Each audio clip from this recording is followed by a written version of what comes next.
स्वागत दोस्तों, आगे चलो रेडी करके आगे सामने होते हैं। चलेंगे सबसे पहले को बताएंगे दोस्तों, राहुल गांधी ने 12:30 पर बोला कि धर्मेंद्र प्रधान के इस्तीफे से नीचे नहीं होगा कोई समझौता, और 2:30 बजे हो गई पूरी स्थिति स्पष्ट दोस्तों। और तमाम आनाकानी के बावजूद बीजेपी को इस्तीफा लेना पड़ा है धर्मेंद्र प्रधान का। बताएंगे डिटेल में क्या है पूरी अपडेट दोस्तों, इसी के साथ में चलेंगे एक और बड़ी खबर की तरफ, जहां पर अब गडकरी का नंबर लगने वाला है दोस्तों। उससे पहले क्या सीजेपी का आंदोलन खत्म होगा या नहीं खत्म होगा दोस्तों, बताएंगे डिटेल में पूरी अपडेट एक करके चलेंगे आज की सारी बड़ी अपडेट। लेकिन उससे पहले अगर आप भी मानते हैं कि देश बदलाव चाहता है और अब टाइम आ चुका है कि धर्मेंद्र से नरेंद्र की ओर देश को इस्तीफे की मांग को आगे बढ़ाना चाहिए, तो इस वीडियो को लाइक करके लाल बटन दबाकर चैनल को सब्सक्राइब करके बेल आइकन दबाकर कमेंट बॉक्स में अपनी राय जरूर लिखकर बताएगा दोस्तों। चलते हैं सबसे पहले सबसे बड़ी ब्रेकिंग न्यूज अपडेट की तरफ, जहां पर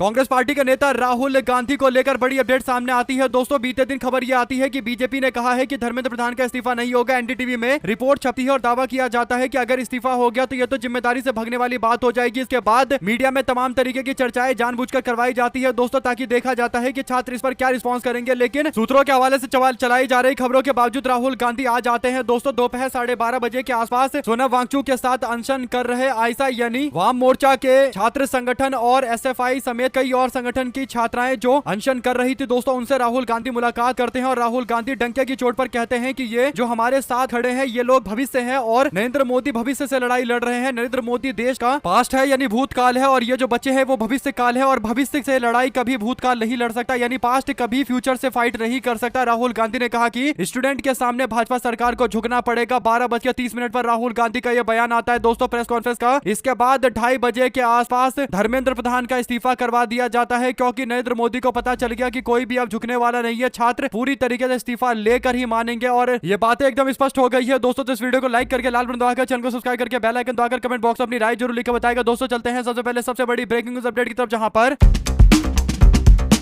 धर्मेंद्र प्रधान के इस्तीफे को लेकर राहुल गांधी की भी प्रतिक्रिया सामने आती है दोस्तों। राहुल गांधी कहते हैं कि धर्मेंद्र प्रधान का इस्तीफा हमारे एजुकेशन को फिर से संवारने की दिशा में बहुत बड़ा कदम है, और शाबाश देश के छात्रों, आप सभी पर मुझे गर्व है, आप सभी पर गर्व है। सड़कों पर आकर लोकतंत्र और संविधान और अपने भविष्य की रक्षा में डटकर खड़े होने वाले हर एक युवा, हर छात्र को बहुत बहुत बधाई। 2 मांगे अभी बाकी है, प्रधानमंत्री छात्रों और भारत के भविष्य को सम्मान देते हुए माफी मांगे और छात्र पर हिंसा के दोषी की कार्रवाई करे, यानी जो छात्रों के ऊपर हमले किए गए, पीटा गया, मारा गया, उन बातों पर जो लोग भी शामिल है उन सब के खिलाफ कार्रवाई की जानी चाहिए। 2 मांगे अभी भी बाकी है। राहुल गांधी ने दोनों मांगे दोहराते हुए कहा कि प्रधानमंत्री छात्रों, देश के भविष्य का सम्मान करते हुए सम्मान देते हुए माफी मांगे और छात्रों पर हिंसा के दोषियों पर कार्रवाई हो। ये समाज के दूसरे वर्गों जिसमें किसानों, मजदूरों, गरीबों और हर वो वर्ग जिसे इस सरकार ने दबाया कुचला है, अपने सम्मान के लिए संवैधानिक तरीके से डटकर खड़े होने का असली साहस देता है। इस सरकार को हटाने का वक्त आ गया है, डरो मत, संघर्ष करो। राहुल गांधी ने डंके की चोट पर बोला कि अभी तो लड़ाई जारी है, और 2 जो मांगे हैं, एक तो प्रधानमंत्री माफी मांगे और दूसरा ये कि छात्रों पर हमला करने वाले लोगों को सजा मिलनी चाहिए। उन सब लोगों से या तो माफी मंगवाए अगर किसी ने आदेश दिया है तो, और जिसने लाठीचार्ज किया उसके खिलाफ कार्रवाई करे। और इसी बात को कांग्रेस जनता पार्टी ने भी रिपीट किया दोस्तों। कांग्रेस जनता पार्टी के नेता और संस्थापक अभिजीत दीप के कहते हैं कि जब तक हमारी सारी मांगे पूरी नहीं होती हम जंतर मंतर से नहीं जाने वाले हैं। सीजेपी के पेंडिंग मांगों को लेकर फिर से स्पष्टीकरण दे दिया गया है, और जो बात राहुल गांधी बोल रहे हैं दोस्तों हूबहू वही बात सीजेपी के लोगों ने कहा है, यानी प्रदर्शन को लेकर स्पष्ट कहा गया है कि प्रधानमंत्री के माफी की मांग करते हैं, और दूसरा ये कि प्रधानमंत्री उन सब लोगों की जवाबदेही तय करे जिन्होंने छात्रों के ऊपर हमला किया है, जब छात्र अपनी मांगों को लेकर सही तरीके से लड़ाई लड़ रहे थे। और बीजेपी की सरकार ने धर्मेंद्र प्रधान का इस्तीफा लेकर इस बात को स्वीकार किया है, तो फिर छात्रों को न्याय मिलना चाहिए, उनके खिलाफ साजिश करने वालों को सजा मिलनी चाहिए। अगर आप भी इस बात से इत्तेफाक रखते हैं तो कमेंट बॉक्स में अपनी राय जरूर लिखकर बताएगा दोस्तों। और धर्मेंद्र प्रधान का इस्तीफा देश के राजनीति के लिए एक बहुत बड़ा घटनाक्रम है। ऐसा इसलिए दोस्तों क्योंकि बीजेपी के लोग बड़े अहंकार में डूबकर बोलते हैं कि हमारे टाइम में मंत्रियों के इस्तीफे नहीं होते। अब जब धर्मेंद्र प्रधान का इस्तीफा हो गया है तो धर्मेंद्र प्रधान के इस्तीफे को लेकर लोगों ने जमकर मजाक उड़ाया। भाजपा वालों से बोला कि इस्तीफे नहीं होते, क्यों नहीं होते इस्तीफे, करवा दिए इस्तीफे। यानी जितना भी अहंकार था बीजेपी का दोस्तों पूरी तरीके से तोड़ दिया गया है। और धर्मेंद्र प्रधान ने अपना इस्तीफा कोई छोटे से अक्षर में तो लिख के दिया नहीं है दोस्तों, 2 पन्ने का उन्होंने पूरा धर्मेंद्र प्रधान ने अपना इस्तीफा लिखा है दोस्तों, जिसमें प्रधान कहते हैं कि जंतर मंतर और देश में जो स्थिति उत्पन्न हुई है, राष्ट्र विरोधी ताकतों को इसका फायदा उठाना नहीं चाहिए, और देश की एकता सर्वोपरि है। भारत में एक भी छात्र का भविष्य कानूनी पचड़ों में नहीं फंसना चाहिए।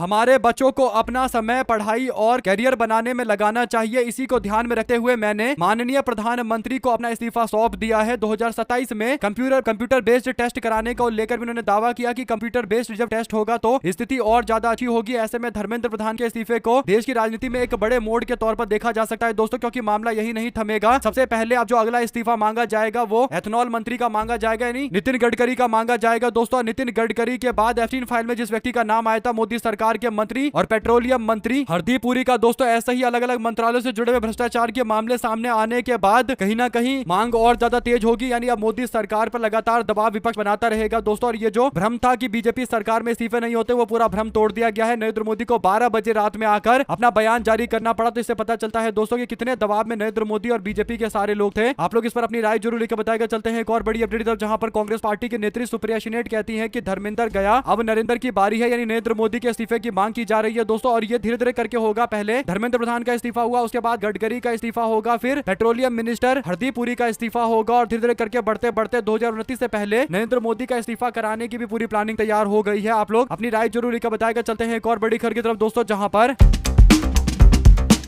इस पूरी लड़ाई में जमकर मुकाबला करने वाले उत्तर प्रदेश के पूर्व मुख्यमंत्री अखिलेश यादव बयान जारी करते हैं दोस्तों। यानी जो खबर सामने आती है कि धर्मेंद्र प्रधान का इस्तीफा हुआ है, तो अखिलेश यादव कहते हैं कि ये इस्तीफा नहीं इंकलाब है। और राहुल गांधी के साथ मिलकर अखिलेश यादव ने जो प्रदर्शन किया था दोस्तों और धक्का मुक्की खाई थी, यहाँ तक कि अखिलेश यादव की पत्नी और सांसद डिंपल यादव के साथ भी अपमानजनक बर्ताव किया गया दोस्तों। इसके बावजूद वो छात्रों के साथ खड़ी रही और काफी बढ़ चढ़कर उन्होंने इस पूरे प्रदर्शन में हिस्सा लिया था। ऐसे में प्रदर्शन तो लगातार जारी है, लेकिन राहुल गांधी और अखिलेश यादव ने प्रतिक्रिया देकर कहीं ना कहीं छात्रों का हौसला भी बढ़ाया है दोस्तों। वहीं पर सुप्रीम कोर्ट के वरिष्ठ वकील और पूर्व कैबिनेट मंत्री, केंद्रीय कैबिनेट मंत्री कपिल सिब्बल का बयान आता है दोस्तों। कपिल सिब्बल राज्यसभा के सांसद भी हैं। वो कहते हैं कि मैं धन्यवाद देना चाहता हूं छात्रों को कि उन्होंने धर्मेंद्र प्रधान का इस्तीफा करवाया, लेकिन किस कॉस्ट पर, यानी कितनी कीमत देश के छात्रों को चुकानी पड़ी, हमें इस बात पर भी ध्यान रखना चाहिए। हमें ध्यान रखना चाहिए कि हमारे बच्चों के ऊपर मारपीट किया गया, लाठीचार्ज किया गया, कई सारे बच्चों को इंजरी हुई है यानी चोट लगी है, और कई सारे लोगों के ऊपर पैलेट एम्बेडेड गन का इस्तेमाल किया गया है, यानी पैलेट का इस्तेमाल किया गया है। और 23 दिनों का जो हंगर स्ट्राइक चल रहा था, अनशन चल रहा था, के बाद ऐसा बर्ताव किया गया। और कौन इस सारी चीजों की कीमत चुकाएगा, यानी इतनी जो चीजें, इतनी जो प्रताड़ना देश के छात्रों को हुई है दोस्तों, आम जनता को हुई है, लोगों के आंखों में इंजरी आई है। और कहीं ना कहीं कई सारे ऐसे लोग, राहुल गांधी ने तो एक बच्चे को दिखाया भी था जिसके आंख में पैलेट गोलियां लगी थी, जिस कारण से वो बच्चा देख भी पा नहीं रहा था और उसके आंख की रोशनी आने के चांसेस भी काफी कम थे। ऐसे में दोस्तों इन सारे लोगों का, इनका जो नुकसान हुआ है, एक व्यक्ति की आंख चली जा रही है, तो इस पर कौन जिम्मेदारी लेगा? सवाल सबसे बड़ा ये है। लाठीचार्ज का ऑर्डर किसने दिया था, किसने इस तरीके से पैलेट गन चलाने का आदेश दिया था? ये सारे ऐसे मामले हैं दोस्तों जिस पर कहीं ना कहीं बीजेपी सरकार को जांच करवा के सजा दिलवानी चाहिए दोस्तों। और उससे बड़ी बात यह है कि इस्तीफे से बड़ी बात यह है कि नरेंद्र मोदी कब देश से माफी मांगेंगे कि उन्होंने अपनी हट धर्मिता के कारण आम जनता को परेशान किया, आम लोगों को परेशान किया, ऐसा बोल के माफी मांगे। क्योंकि सबको पता है कि आदेश कहां से जारी किया गया होगा, गृह मंत्रालय अमित शाह के पास, और अमित शाह के आदेश के बिना तो ये हमले बच्चों के ऊपर किए नहीं गए होंगे, तो जिम्मेदारी तो तय करनी पड़ेगी। साथ साथ